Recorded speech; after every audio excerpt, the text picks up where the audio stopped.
নমস্কাৰ, জয় হিন্দ, জয় অসম। এটা বহুতেই ভাল খবৰ লৈছোঁ আপোনালোকৰ মাজলৈ। আজি পুনৰ নতুনকৈ চাকৰি আহিল 2025 বৰ্ষৰ কাৰণে।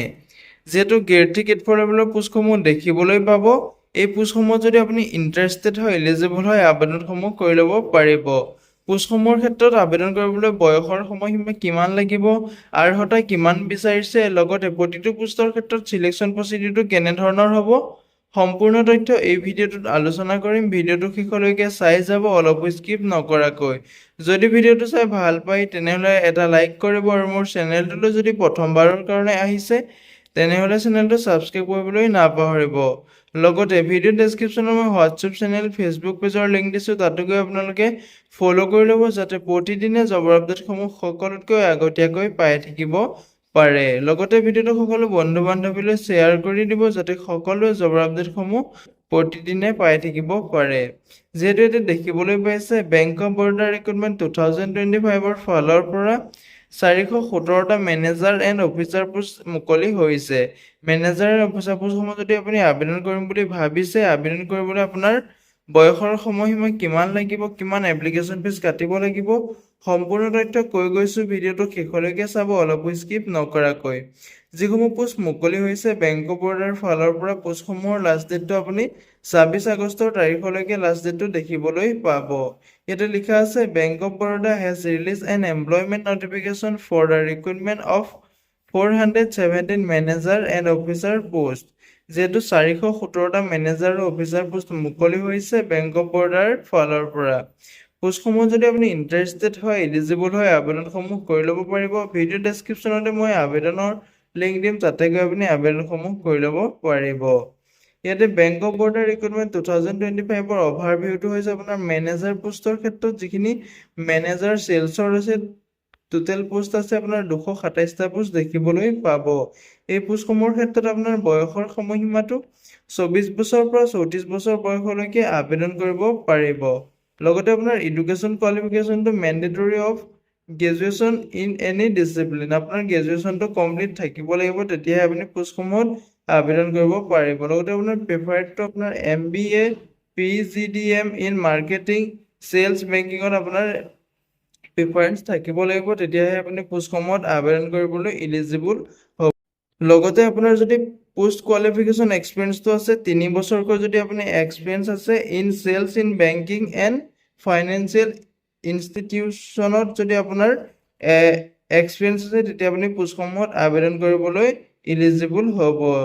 যিটো আপোনাৰ ছেকেণ্ডত আপোনাৰ অফিচাৰ পোষ্ট মুকলি হৈছে, যিটো আপোনাৰ এগ্ৰিকালচাৰ চেলছত আছে, তাতে আপোনাৰ টোটেল পোষ্ট 142টা পোষ্ট দেখিবলৈ পাব। এই পোষ্টটোৰ ক্ষেত্ৰতো আপোনাৰ বয়সৰ সময়সীমাটো 24 বছৰৰ পৰা 36 বছৰ বয়সলৈকে আপুনি পোষ্টটোত আবেদন কৰিব পাৰে।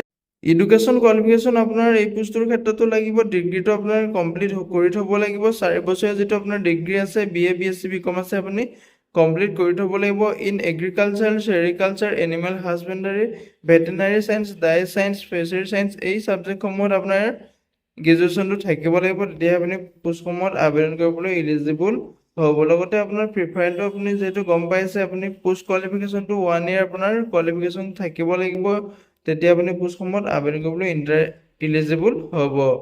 লগতে আপোনাৰ মেনেজাৰ যিটো এগ্ৰিকালচাৰ চেলছত আছে, তাতো আপোনাৰ 48টা পোষ্ট মুকলি হৈছে। পোষ্টসমূহৰ আপোনাৰ বয়সৰ সময়সীমাটো দিয়া আছে 26 বছৰৰ পৰা 42 বছৰ বয়সলৈকে আপুনি আবেদনসমূহ কৰিব পাৰিব। ইয়াতে আপোনাৰ এডুকেশ্যন কোৱালিফিকেশ্যনৰ এই পোষ্টটোৰ ক্ষেত্ৰতো আপোনাৰ গ্ৰেজুৱেশ্যনটো থাকিব লাগিব। Agriculture, sericulture, animal husbandry, veterinary science, dairy science, fishery science, এইসমূহত আপোনাৰ ডিগ্ৰীটো থাকিব লাগিব, তেতিয়াহে আপুনি পোষ্টসমূহত আবেদন কৰিবলৈ ইলিজিবল হ'ব। লগতে আপোনাৰ পোষ্ট কোৱালিফিকেশ্যনটো লাগিব, আপোনাৰ 3 বছৰ এক্সপিৰিয়েঞ্চ থাকিব লাগিব। যদি আপুনি এই পোষ্টটোৰ ক্ষেত্ৰতো আবেদন কৰিম বুলি ভাবিছে, আপোনাৰ 3 বছৰ এক্সপিৰিয়েঞ্চ থাকিব লাগিব, তেতিয়াহে আপুনি পোষ্টটোত আবেদন কৰিব পাৰিব। পোষ্টসমূহৰ ক্ষেত্ৰত আপুনি ইলেকশ্যনসমূহ লাভ কৰিব পাৰিব। যদি আপুনি SC ST কেণ্ডিডেট হয়, তেনেহ'লে আপুনি 5 বছৰকৈ ইলেকশ্যন লাভ কৰিব পাৰিব। যদি আপুনি OBC কেণ্ডিডেট হয়, তেনেহ'লে আপুনি 3 বছৰকৈ ইলেকশ্যন লাভ কৰিব পাৰিব। যদি আপুনি PWBDৰ আনৰিজাৰ্ভৰ কেণ্ডিডেট হয়, তেনেহ'লে আপুনি 10 বছৰকৈ ইলেকশ্যন লাভ কৰিব পাৰিব। যদি আপুনি PWBDৰ OBC কেণ্ডিডেট হয়, তেনেহ'লে আপুনি 13 বছৰকৈ ইলেকশ্যন লাভ কৰিব পাৰিব। যদি আপুনি PWBDৰ SC বা STৰ কেণ্ডিডেট হয় তেনেহ'লে আপুনি 15 বছৰকৈ এজ ইলেকশ্যন লাভ কৰিব পাৰিব। এপ্লিকেশ্যন ফিছৰ ক্ষেত্ৰত ক'বলৈ গ'লে ইয়াতে PWBDৰ সকলে 175 টকাকৈ এপ্লিকেশ্যন ফিজ কাটিব লাগিব। যিসকল SC ST ফিমেল কেণ্ডিডেট আছে তেওঁলোকেও 175 টকাকৈ এপ্লিকেশ্যন ফিজ কাটিব লাগিব। যিসকল EWS UR OBCত পৰে তেওঁলোকে 850 টকাকৈ এপ্লিকেশ্যন ফিজ কাটিব লাগিব। হাউ টু এপ্লাই ক্ষেত্ৰত ক'বলৈ গ'লে যদি আপুনি পোষ্টসমূহত ইণ্টাৰেষ্টেড হয়, এলিজিবল হয়, ভিডিঅ' ডেছক্ৰিপশ্যনতে মই অফিচিয়েল ৱেবছাইটৰ লিংক আৰু ডাইৰেক্ট অনলাইন এপ্লিকেশ্যন ফৰ্মৰ লিংক দিম, তাতে গৈ আপুনি আবেদনসমূহ কৰি ল'ব পাৰিব। ষ্টাৰ্টিং ডেটটো যিহেতু 6 আগষ্টৰ তাৰিখৰ পৰা এই পোষ্টসমূহত আবেদন প্ৰক্ৰিয়াটো ষ্টাৰ্ট হৈ গৈছে। লাষ্ট ডেটটো আছে আপোনাৰ 26 আগষ্টৰ তাৰিখলৈকে। যদি আপুনি পোষ্টসমূহত আবেদন কৰিম বুলি ভাবিছে 26 আগষ্টলৈকে আপুনি পোষ্টসমূহত আবেদনসমূহ কৰি ল'ব পাৰিব।